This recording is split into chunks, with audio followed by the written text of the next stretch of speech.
Assalamu alaikum. Khafat khayim ni som le ni khat chan napa veleu hen. Nga simyeng pan nga leu hen. Generally, a person who speaks Lashon Hara does so from somewhat smug and haughty perspective. Ni khat chun Lashon Hara an sai ta cha le. Lashon Hara hi hang pia hong ki pan hi hong ki pan jiam tia le. Kita pausa na ko na hong ki pan ji ti. Such a person, says the Khafat khayim, shows himself to be considerate because by speaking as he does, he apparently sees himself as faultless. Ni khat chun Lashon Hara an sai ya hi ale ama chun amale ama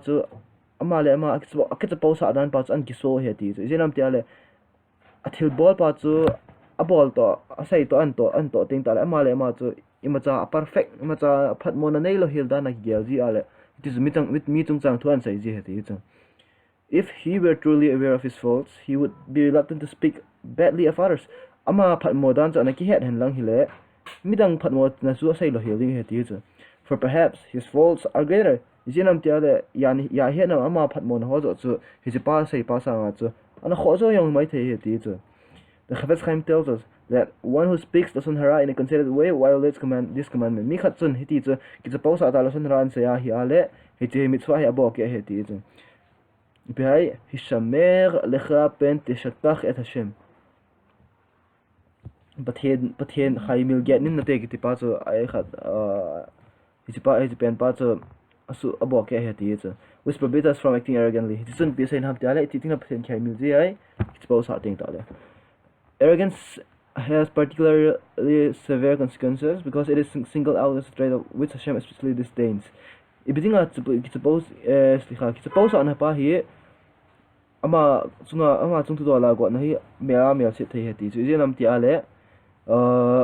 pathenin hi kita pausa pen dang mi na yo sia ko na pausa na pa hi akida pen ta sai hi ti chun the Chafetz Chaim tin and say be hi that if a speaker of Lashon Hara raises his own status it people's eye by degrading his victim mitchabet biklon chavero, his offense is even more severe. Mi khat chun ama ti sai tham ama khuti a nya na ai wang ke ka chiti te mi khat chu asai ne ma kuna ama ki dop sanga hi ale midang dang Lashon Hara sai dang wasanga me asidi set kina he ti chu. The Chafetz Chaim identifies another sin that one commits when speaking Lashon Hara. Chafetz Chaim in pdi sai tam te ale tildang asim pai 11. Although the transgression in prohibition is serious, this transgression goes to the heart of his use purpose in this world, which is to serve Hashem and bring the greatness of the world to recognize bring the rest of the world to recognize Hashem's greatness. Mi khat chun Chafetz Chaim in pdi sai te ale zon sen adang yong abo ke ben ala he ti mi khan Lashon Hara an sai ting talen zo tam pita sai u ya zo chung zon sen abo ke ben ala he ti chu pi zon sen na to abo ke be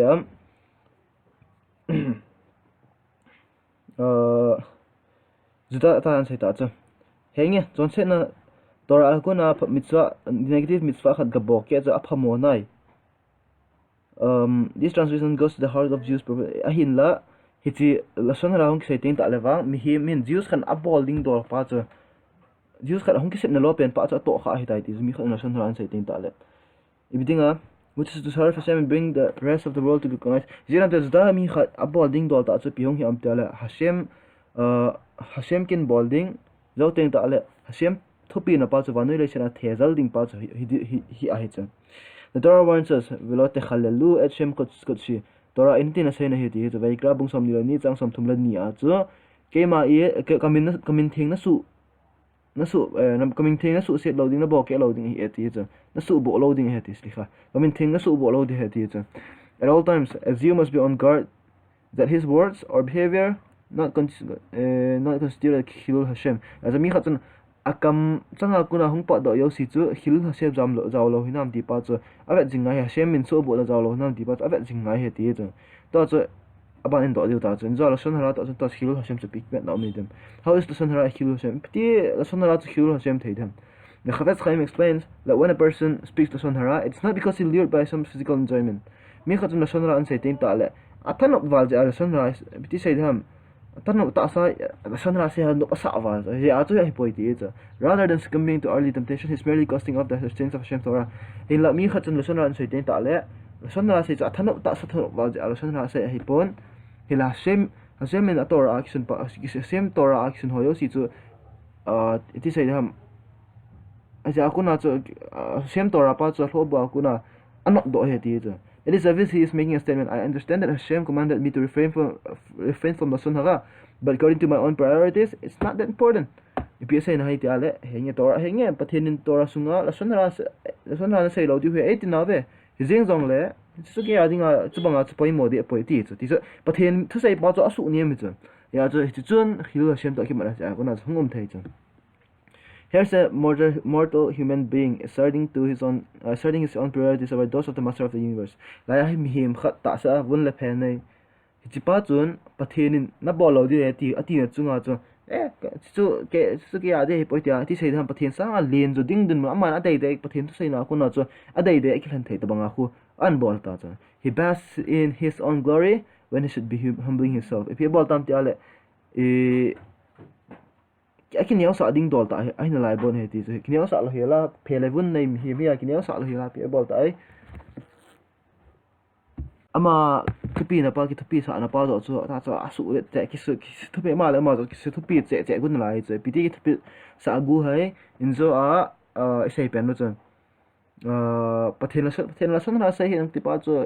ya dia chu banga pai mo pai sa dikim ho adinga bo ti dan dio khana alien ania ama dai dai an khan ten ta la pathen tu sai sanga ke sai alien so an ti na ta ya so it is a shame min pa chu he disregards the same names when he should be sanctified. It is a shame min chu su theng lo te asu bo che hi tai ti cha ko na chu. It is crystal clear then that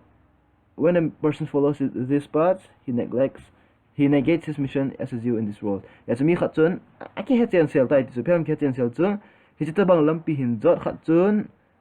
zda khat in a bowling dol pa a ball ta lo he ti chu phem zda khan bowling dol chu pathin min su le ding su thing ding mi pi yo se wanu le sanam pi yo si he sa ding chu zda khan ball dol chu a hin la ama in pathin a sei pa chu ti lo te a dei de han ki khan le le pathin sanga sang zu da nang koi te ta le zda hi na dol pa chu a hi na ding dol ti ta pa ge ya chu to khai tai ti la son ran sai tin ta le ya chu hong in tin sei to yo siu chu la son ha ko na ki ven don dim shem ga e bo pi che ta no le to da ra ba